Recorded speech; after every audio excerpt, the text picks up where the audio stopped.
Hello friends, welcome to stethoscope stories. तो आज का video BSc nursing fourth sem student के लिए है। ये हमारा फार्माकोलॉजी 2 का यूनिट 3 है, जिसमें हमने इसके पहले हमने एनाल्जेसिक्स की बात करी थी, एनसेट्स की।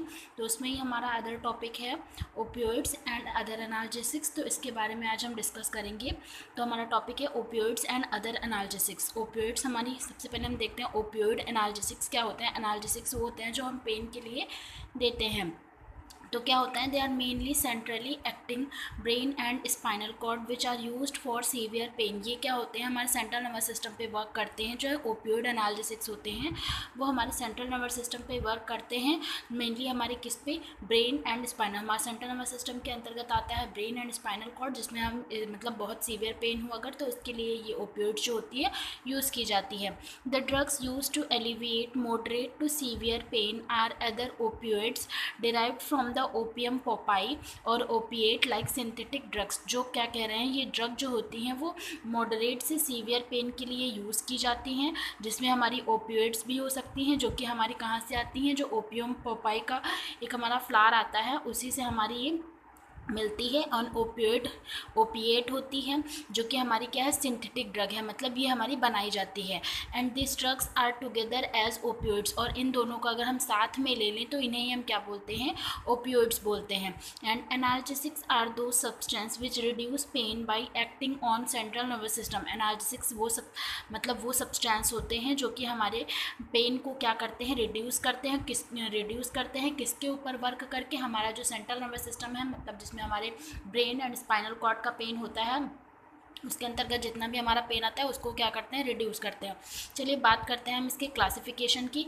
तो क्लासिफिकेशन ऑफ ओपियोइड्स का क्लासिफिकेशन, ओपियोइड्स को 3 मेन पार्ट्स में क्लासीफाई किया गया है। सबसे पहले हमारा है नेचुरल ओपियम एल्कोलाइड्स, दूसरा हमारा सेमी सिंथेटिक ओपिएट्स एंड तीसरा है हमारा सिंथेटिक ओपियोइड्स। ठीक है, तो नेचुरल ओपियम एल्कोलाइड्स में हमारे क्या आते हैं? हमारे मॉर्फिन एंड कोडीन जो है वो नेचुरल ओपियम एल्कोलाइड्स में आते हैं। ठीक है, मतलब ये नेचुरली हमको मिलते हैं प्लांट से। एंड सेमी सिंथेटिक ओपिएट्स में हमारे आते हैं diacetylmorphine, pholcodine and ethylmorphine, जो होते हैं हमारे सेमी सिंथेटिक ओपिएट्स के अंतर्गत आते हैं। एंड तीसरा है हमारा सिंथेटिक ओपियोइड्स, जिसमें हमारी आती है पैथिडिन, फेंटानिल, ट्रामाडोल एंड मिथाडोन। जो है ये हमारे क्या है? सिंथेटिक ओपियोइड्स के अंतर्गत आते हैं। तो इसका हम देखते हैं, हम जो हमारा नेचुरल ओपियम एल्कोलाइड्स है इसको हम डीप में डिस्कस करेंगे। ठीक है, तो नेचुरल ओपियम एल्कोलाइड्स में हमारा आता है मॉर्फिन। तो मॉर्फिन देखते हैं क्या होता है। It is a potent analgesics drugs, मतलब ये हमारी बहुत ही ईजिली मतलब बहुत ही अच्छी परफॉर्म करने वाली एनाल्जेसिक्स ड्रग्स होती है। It is also called gold standard drug for treating severe pain, मतलब बहुत सीवियर पेन अगर हो रखा हो, एमआई का हो रखा हो, या कोई हमारा मतलब क्या बोलते हैं ऑपरेशन हुआ हो, सिजेरियन सेक्शन हुआ, तो फिर उसके बाद हमारा क्या होता है कि हम कौन सी ड्रग, सिजेरियन सेक्शन में नहीं, मतलब हमारा सीवियर पेन में क्या करते हैं हम? मॉर्फिन जैसी ड्रग जो है वो यूज़ की जाती है सीवियर पेन के लिए। And it has a high potential for addiction. लेकिन क्या है कि ये वाली ड्रग लेने के मतलब नुकसान ये है कि इसको क्या है, अगर हम ज़्यादा लेते हैं तो क्या होता है? इसके लत लगने के, एडिक्शन होने के चांसेस बहुत होते हैं। ठीक है, इसके फार्माकोलॉजिकल एक्शन की बात करें तो किस तरह से वर्क करती है? हमारे सेंट्रल नर्वस सिस्टम पे क्या करती है ये? It interact with different types of brain receptors and produce following action. मतलब ये क्या करती है? हमारे सेंट्रल नर्वस सिस्टम में अलग अलग जगह के ब्रेन के रिसेप्टार्स पे जाके बैठती है और अलग अलग तरह के मतलब एक्शंस जो होती है वो शो करती है। जैसे देखते हैं, जैसे एनाल्जेसिया, मतलब पेन कहाँ पे करती है? इट रिड्यूसेस पेन, ये हमारा पेन के एनाल्जेसिक्स के रूप में काम करती है, पेन के सेंसेशन को कम करती है। यूफोरिया करती है, मतलब क्या है इसका? It produce a feeling of excitement and happiness. मतलब मॉर्फिन जब हम लेते हैं तो उसके बाद हमें कैसी फीलिंग आती है? एक एक्साइटमेंट की फीलिंग आती है, एक अलग सी खुशी की फीलिंग्स आती हैं। ठीक, इस ड्रग्स को लेने के बाद में। एंड सीडेशन भी करती है ये।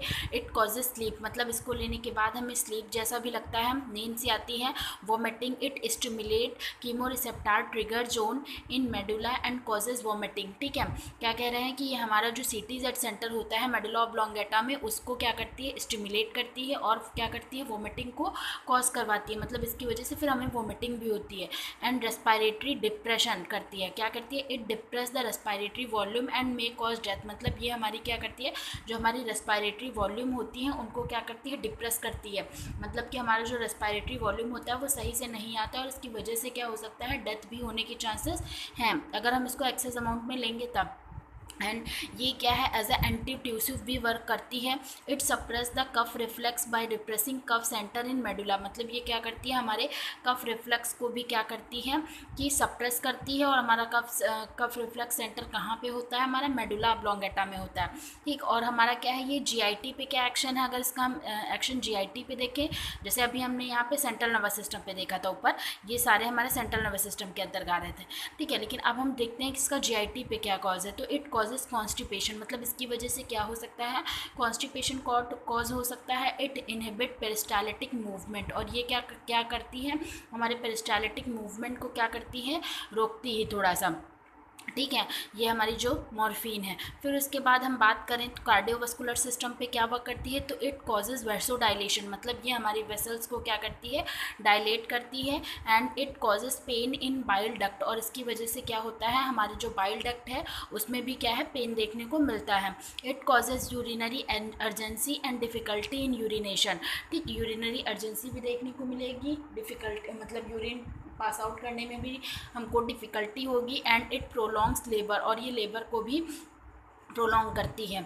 इंडिकेशंस की बात करें तो किस किस कंडीशन में हम ये मॉर्फिन जो है एनाल्जेसिक्स वो यूज़ करते हैं, तो ये एक एज अ एनाल्जेसिया, मतलब पेन को रिलीव करने के लिए यूज़ की जाती है। जैसे they are use to relieve severe pain, अगर बहुत ज़्यादा पेन हो रहा हो तो उसको ट्रीट करने के लिए दी जाती है। And they are use to treat diarrhoea, and diarrhoea को भी ट्रीट करने के लिए दी जाती है। ठीक है, and they are treated to relieve cough, और ये कफ को रिलीव करने के लिए भी दी जाती हैं, जैसे कि हमने उसके फार्माकोलॉजिकल एक्शन पे देखा था, वो सब बता रहे थे। And they are used as pre anaesthetic के रूप में भी यूज़ हम इसे करते हैं। मतलब अगर हम एनेस्थेसिया देते हैं तो उससे पहले हम क्या करते हैं, इसको हम दे देते हैं। ठीक है, मैकेनिज्म ऑफ एक्शन की बात करें तो opioid generally produce inhibition of neuronal activity and inhibit the release of neurotransmitter. मतलब ये क्या करती है, ये हमारे जितनी भी नर्व्स की एक्टिविटी होती हैं उनको क्या करती है, रोकती है। एंड हमारे मतलब उसको डिप्रेस करती है, इनहिबिट करती है। और जो हमारे न्यूरोट्रांसमीटर रिलीज़ हो रहे होते हैं उनको भी क्या करती है, इनहिबिट करने का काम करती है। And they activate descending inhibitory system, और ये क्या करती है, जो हमारा इनहिबिटरी सिस्टम होता है, डिसेंडिंग इनहिबिटरी सिस्टम, उसको क्या करती है, एक्टिवेट करती है। बात करें इसकी फार्माकोकाइनेटिक्स की, तो morphine is readily absorb from all site of administration and distribute to all tissue. हाँ, तो क्या है हमारा, morphine is readily absorb from all site of administration and distribute to all tissue. क्या होता है, मतलब कि ये सारी साइट्स पे क्या होती है, ऑब्जॉर्व हो सकती है, ऑब्जॉर्व हो जाती है और डिस्ट्रीब्यूट होती है सारे टिश्यूज़ में। Morphine is poorly transported across the blood brain barrier. ये हमारे बीबीबी को क्या करती है, सही से ट्रांसपोर्ट, मतलब ये नहीं क्रॉस कर पाती है। And it is metabolised in liver and excreted in urine. और मेटाबोलाइज्ड ये कहाँ पे होती है, लिवर में मेटाबोलाइज्ड होती है, और यूरिन के थ्रू क्या हो जाती है, एक्सक्रीट आउट हो जाती है, जो हमारी मॉर्फिन ड्रग होती है। बात करें इसके कॉन्ट्राइंडिकेशंस की, तो किस किस कंडीशन में हम ये नहीं देनी। अगर हेड इंजरी का पेशेंट है, हेड इंजरी हो रखी है, तो उसे हम मॉर्फिन बिल्कुल नहीं देंगे। ब्रोंकियल अस्थमा की कंडीशन में नहीं देंगे, हाइपोथायराइडिज्म में नहीं देंगे। एंड अनडायग्नोज्ड अब्डोमिनल पेन है, मतलब अब्डोमिनल पेन हो रहा हो और उसका कारण हमें ना पता हो, तो उस कंडीशन में भी हमें इसे नहीं प्रोवाइड करनी है। एंड क्रोनिक लंग डिजीज़ हो, उसमें नहीं देंगे। एंड हेपेटिक फेलियर हो, हमारा लिवर अगर फेल हो रखा हो, तो उस कंडीशन में भी हमको क्या करना है, इसे अवॉइड करना है। बात करें मॉर्फिन के डोज की, तो कितना देते हैं, तो मॉर्फिन जो होता है वो हमारा 10 से 15 mg ओरल, अगर हम ओरली दे रहे हैं तो 10 से 15 mg देंगे। एंड 0.1 से 0.2 mg पर kg 4 hours as need to manage pain. ठीक है, अगर और हमें क्या है, हर 4 घंटे में 0.1 से 0.2 mg पर kg बॉडी के वेट के हिसाब से हमको क्या करना है, पेन को मैनेज करने के लिए इसे देनी है। ठीक, और भी अदर ड्रग्स आती हैं हमारी ओपियोइड्स में, तो हमारी मॉर्फिन हमने देखी, और कोडीन, पैथिडिन, ट्रामाडोल, मेथाडोन एंड पेंटाजोकोन जो था, उनका भी हम डोज जो है वो देख लेते हैं। मेनली हमारी मॉर्फिन ही थी तो इसको डिस्क्राइब करना बनता था। ठीक है, कोडीन की बात करें तो 30 to 60 mg मतलब इसका डोज है। एंड पैथिडिन जो है वो 50 to 100 mg ओरल हम देते हैं। ट्रामाडोल भी हमारा 50 से 100 mg ओरल है। मेथाडोन जो है वो 2.5 से 10 mg ओरल है। एंड पेंटाजोकिन जो है वो हमारा 50 से 100 mg ओरल हम देते हैं। ठीक है, तो मॉर्फिन का जो है हमारा ये यहीं पे ख़त्म होता है। आगे हम अदर ओपियोइड्स के बारे में देख लेते हैं। तो अदर ओपियोइड्स में हमारा आता है कोडीन। कोडीन क्या है? Codeine is less potent than morphine and is mainly used as an antitussive. Codeine जो होता है वो मॉर्फिन से थोड़ा कम काम करता है और ये हम एज अ एंटीट्यूसिव जो है ये यूज़ कर सकते हैं। And it is effective orally and is well absorbed. ठीक, मतलब ये क्या होती है, ओरल जो है वो बहुत अच्छा वर्क करती है और ऑब्जॉर्ब भी होती है। It produces less respiratory depression. इसकी वजह से कम जो है हमारा रेस्पिरेटरी डिप्रेशन जो है वो हमारा कम देखने को मिलता है। एंड लेस कॉन्स्टिपेटिंग होती है, मतलब ये कॉन्स्टिपेशन भी कम कॉज करती है।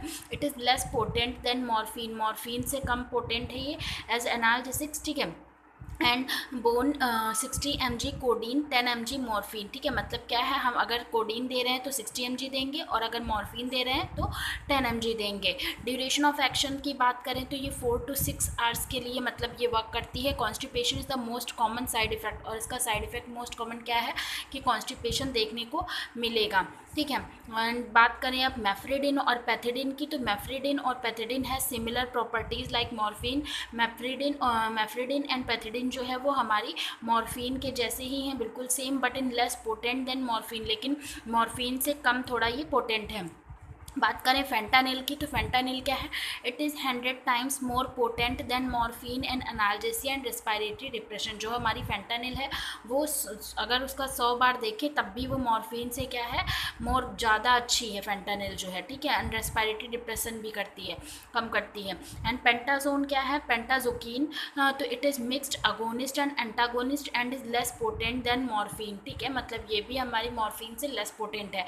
बात करें ओपियोइड एंटागोनिस्ट की, मतलब अगर इसका ओवरडोज हो जाता है ओपियोइड्स का, मॉर्फिन का, कोडीन का, तो इसके एंटीडोट के रूप में हम क्या यूज़ करते हैं, तो हमारे 2 ड्रग्स आती हैं, नैलोक्सोन। तो नैलोक्सोन और नैल्ट्रिक्सोन आती है। तो नैलोक्सोन जो होती है वो naloxone eliminated first pass metabolism.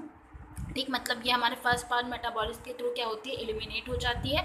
And half life इसका कितना होता है, 112 होता है। ठीक है, 112 या उससे अबव हो सकता है। एंड 60 to 100 पर मिनट पे मतलब ये वो कर जाती है। And readily reverse the coma and respiratory depression if opioid overdose. ठीक है, मतलब क्या करती है कि ये अगर ओपियोइड का ओवरडोज हो गया तो हमें नैलोक्सोन जो है वो यूज़ करनी है।